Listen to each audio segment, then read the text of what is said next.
Hello student, आज हम लोग बात करेंगे किंगडम प्लांटी। Now introduction. अभी हम इसके बात कर रहे हैं इंट्रोडक्शन की। ठीक है। Now our understanding of our understanding of plant kingdom has change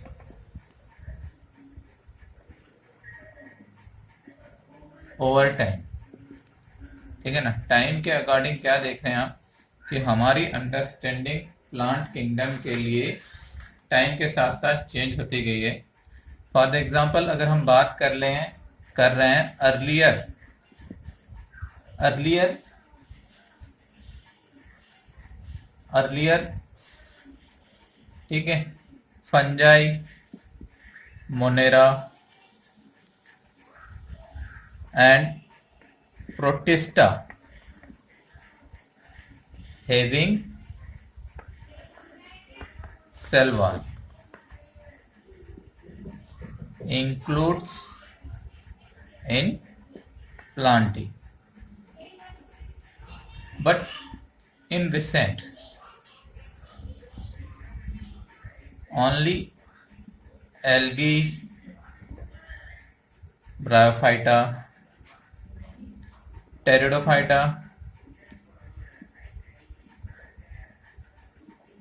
gymnosperm and angiosperms are include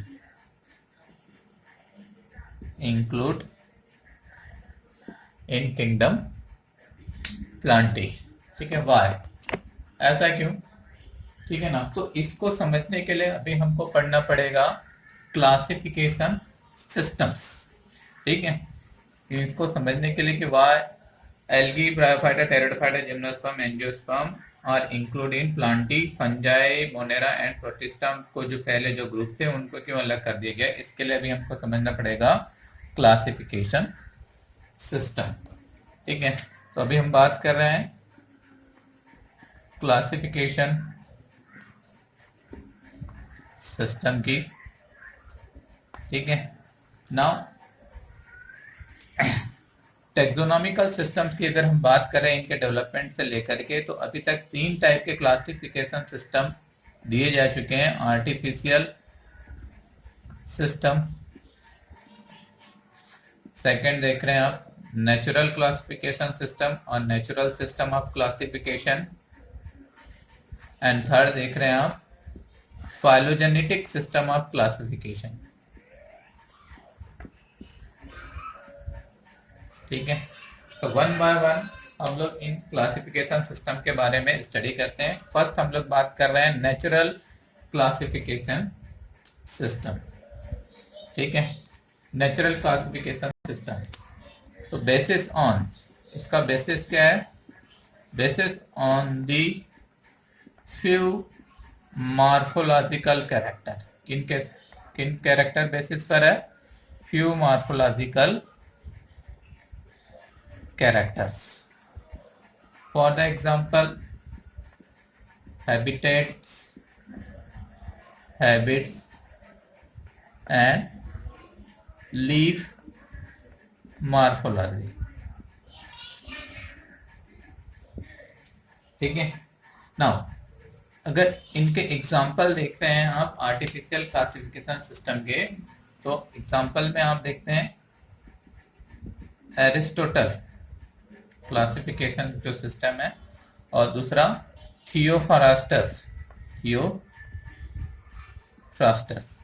इनके जो क्लासिफिकेशन सिस्टम है ये कुछ ही कैरेक्टर बेस्ड थे, फ्यू कैरेक्टर बेस्ड थे, इसलिए आर्टिफिशियल क्लासिफिकेशन सिस्टम में इंक्लूड है। ठीक है, नाउ व्हाट इज डिमेरिट्स और इसके जो डिसएडवांटेज है उनकी हम बात करते हैं। Disadvantage of artificial classification system की, तो फर्स्ट क्या देख रहे हैं? दे सेपरेटेड क्लोजली रिलेटेड स्पीसीज। इसमें क्या देख रहा है आपको? In this classification system they separated closely related species. For the example, whale and bat, इनको अलग अलग कर दिया गया है, ठीक है। नाउ नेक्स्ट कैरेक्टर देख रहे हैं आप, डिसएडवांटेज में ही अगर हम इसके बात कर रहे हैं कि दे क्लस्टर्ड,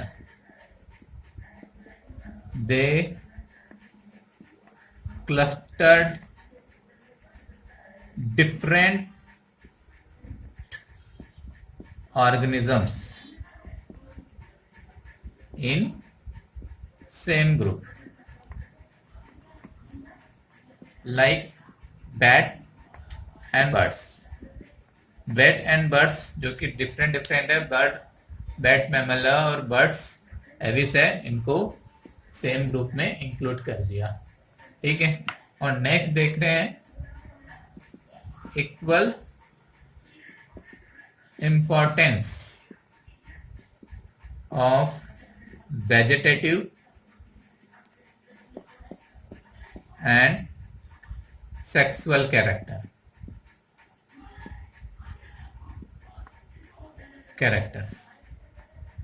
ठीक है। जबकि क्या देख रहे हैं आप, ये जो वेजिटेटिव कैरेक्टर्स है, वेजिटेटिव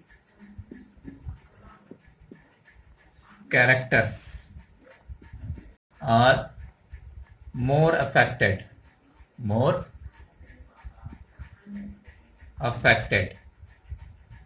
ठीक है। जो वेजिटेटिव कैरेक्टर्स है वो क्या होते हैं, इनको बहुत ज्यादा इफेक्ट होता है according to environmental changes, affected due to the environmental changes, ठीक है। इसके कारण जो आर्टिफिशियल क्लासिफिकेशन सिस्टम है वो एक्सेप्टेड नहीं हुआ, तो ये आप डिमेरिट्स देख रहे हैं। नाउ आर्टिफिशियल क्लासिफिकेशन सिस्टम के बाद हम लोग बात कर रहे हैं natural system of classification.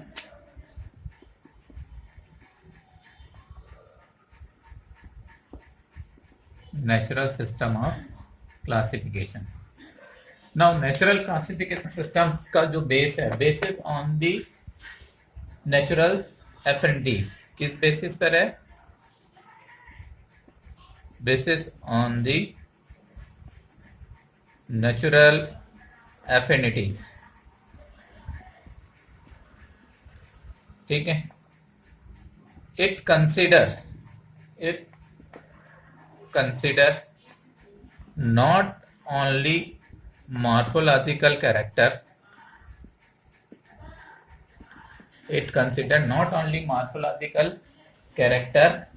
but also used anatomical,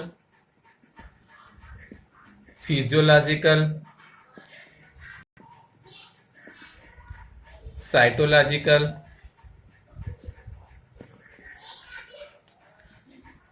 and embryological characters. तो ये देख रहे हैं, ठीक है। ये जो क्लासिफिकेशन सिस्टम था बहुत सारे कैरेक्टर्स बेस्ड था, ठीक है। Now example of natural classification system, तो आप क्या देखते हैं, Bentham and hookers, Bentham and hookers classification system, ठीक है। इनका जो क्लासिफिकेशन सिस्टम है वो पब्लिश्ड जो हुआ था बुक जेनेरा प्लांटेरम, ठीक है ना। किस बुक में पब्लिश हुआ था, जेनेरा प्लांटेरम, ठीक है, इस बुक में पब्लिश हुआ था। नाउ नेचुरल क्लासिफिकेशन सिस्टम कई जगह पर आज भी इसी को फॉलो किया जा रहा है, ठीक है। नाउ नेक्स्ट देख रहे हैं आप क्या, फाइलोजेनेटिक क्लासिफिकेशन सिस्टम, ठीक है ना। तो थर्ड क्या देख रहे हैं, फाइलोजेनेटिक क्लासिफिकेशन सिस्टम और phylogenetic system, basis on the evolutionary relationship, basis on the evolutionary relationship, ठीक है, evolutionary relationship पर बेस्ट क्लासिफिकेशन सिस्टम है फाइलोजेनेटिक क्लासिफिकेशन सिस्टम, ठीक है।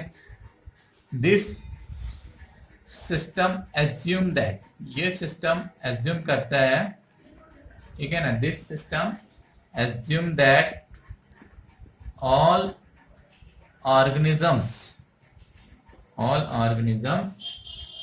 belonging to same taxa, belonging to same taxa have a common ancestors, मतलब सभी organism जो कि एक टैक्सा में होते हैं, ठीक है, वो एक कॉमन एंसेस्टर या कॉमन पूर्वज से डेवलप हुए हैं, ठीक है। नाउ फॉसिल्स जो है उनका इंपॉर्टेंस है एवोल्यूशनरी क्लासिफिकेशन सिस्टम में, फाइलोजेनेटिक क्लासिफिकेशन सिस्टम में, ठीक है ना। Fossils play an important role, an important role in elucidation of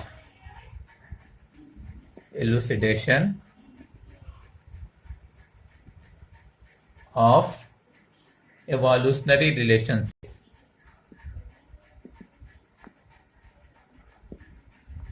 तो फॉसिल इसमें इंपॉर्टेंट रोल प्ले करते हैं, ठीक है। नाउ एग्जांपल अगर आप देखते हैं फाइलोजेनेटिक क्लासिफिकेशन सिस्टम का, तो आपको देखने को मिलता है जो सबसे फर्स्ट था एंगुलर एंड प्लांटर, ठीक है। एग्जांपल में हम क्या देखें, फर्स्ट एंगुलर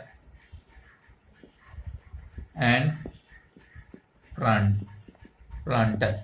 नाउ उसके बाद अदर्स जो साइंटिस्ट है, ठीक है, हचिंसन, उनने भी इस क्लासिफिकेशन सिस्टम का यूज किया था।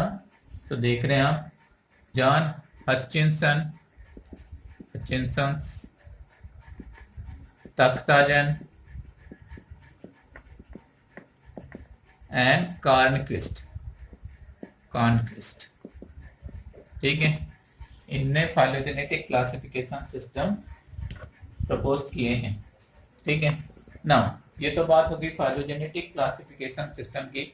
अब इन फाइलोजेनेटिक क्लासिफिकेशन सिस्टम या जितने भी क्लासिफिकेशन सिस्टम है, ठीक है, रिसेंट टाइम पे फाइलोजेनेटिक क्लासिफिकेशन सिस्टम के बेसिस पर जिन कैरेक्टर्स का यूज किया जाता था, उन कैरेक्टर्स के बारे में अभी हम लोग बात करते हैं कि आजकल इन क्लासिफिकेशन सिस्टम को बनाने के लिए, ठीक है, या डेवलप करने के लिए किन किन कैरेक्टर्स का यूज किया जाता है, ठीक है। तो अभी हम लोग बात करते हैं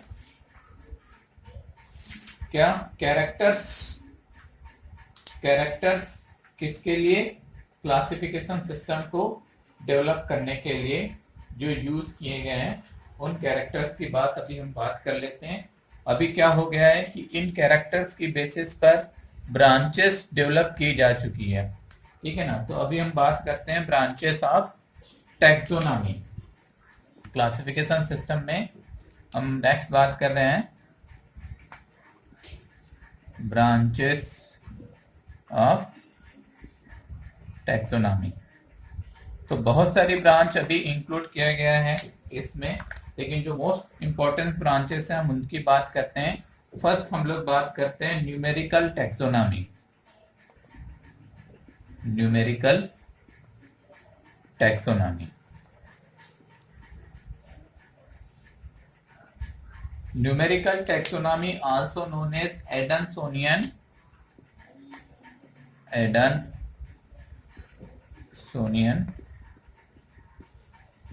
टैक्सोनॉमी और फेनेटिक्स, क्या भी बोला जाता है इसको, फेनेटिक्स। ठीक है, नाउ यहां अगर हम बात कर रहे हैं इट इन्वॉल्व यूजेस ऑफ, इसमें क्या इन्वॉल्व है, it involve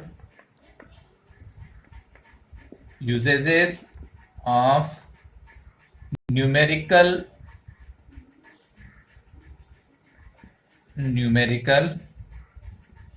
method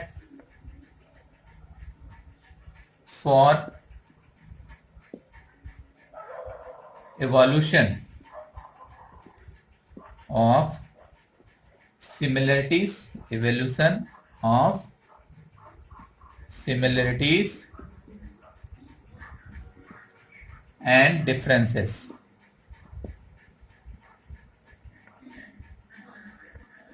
between species। ठीक है, तो ये देख रहे हैं आप, it involve uses of numerical method for evaluation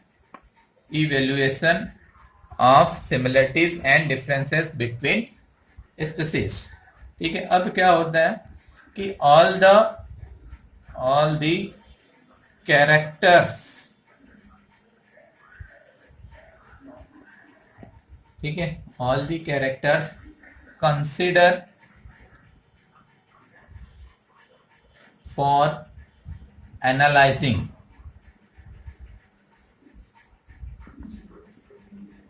all the character considered for analyzing are given equal importance,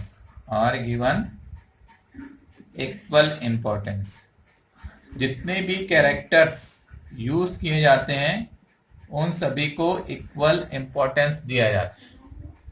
ठीक है, नाउ नेक्स्ट, जो कैरेक्टर्स जितने भी दिए गए हैं उनको इक्वल इंपॉर्टेंस दिया जा रहा है। ठीक है, और क्या देख रहे हैं आप कि hundreds of characters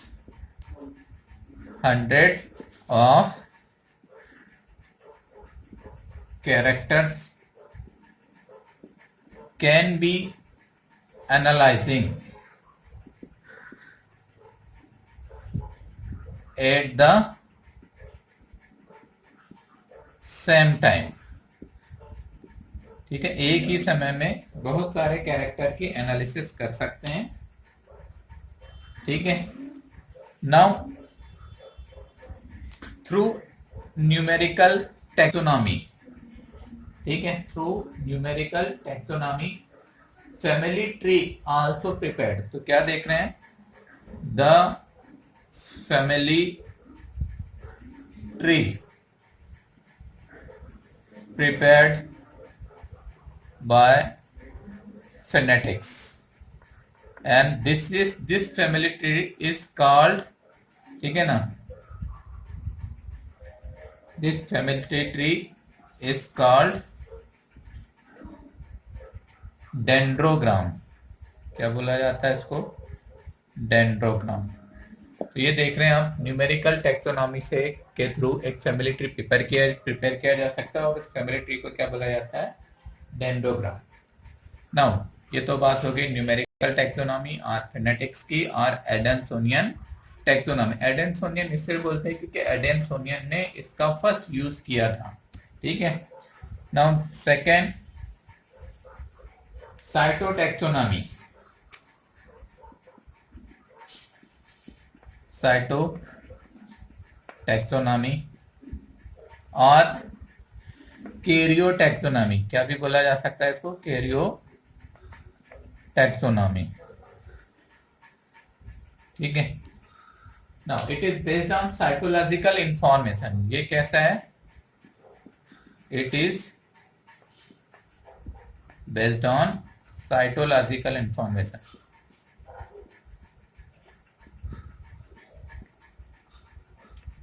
is based on psychological information. ठीक है ना, फॉर द एग्जाम्पल यहां देख रहे हैं, like chromosome number,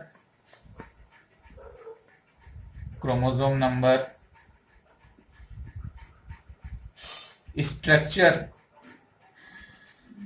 and behaviour of chromosome, structure and behaviour of chromosome. ठीक है, तो इनका यूज अगर करते हैं टैक्सोनॉमी में और क्लासिफिकेशन करने के लिए, तब हम इसको क्या बोलते हैं, साइटोटैक्सोनॉमी और karyotaxonomy. Now next third, chemotaxonomy. Next हम बात कर रहे हैं किसकी, कीमोटैक्सोनॉमी। थर्ड, कीमोटैक्सोनॉमी, और हम इसको क्या बोल सकते हैं, biochemical taxonomy. Now, it is based on chemical constitution of the organism. It is based on chemical constituent of plant. Plant का है तो प्लांट, और ऑर्गेनिजम्स के लिए होता तो हम ऑर्गेनिज्म लिख सकते थे। ठीक है ना। फॉर द एग्जाम्पल के लिए क्या देख रहे हैं आप, ठीक है, डीएनए सीक्वेंस, डीएनए का सीक्वेंस, ये बायोकेमिस्ट्री हो गई ना, ठीक है ना। DNA sequence, chemical nature of protein, chemical nature of protein, ठीक है।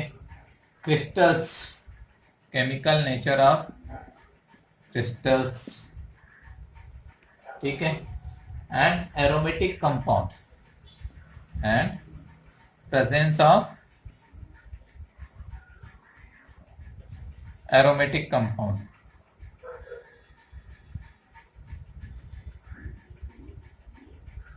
This chemical or chemistry used in taxonomy, then it is called chemotaxonomy। ठीक है, ये देखा आपने इंट्रोडक्शन में, ठीक है, classification system and branches of taxonomy. Okay, thank you students.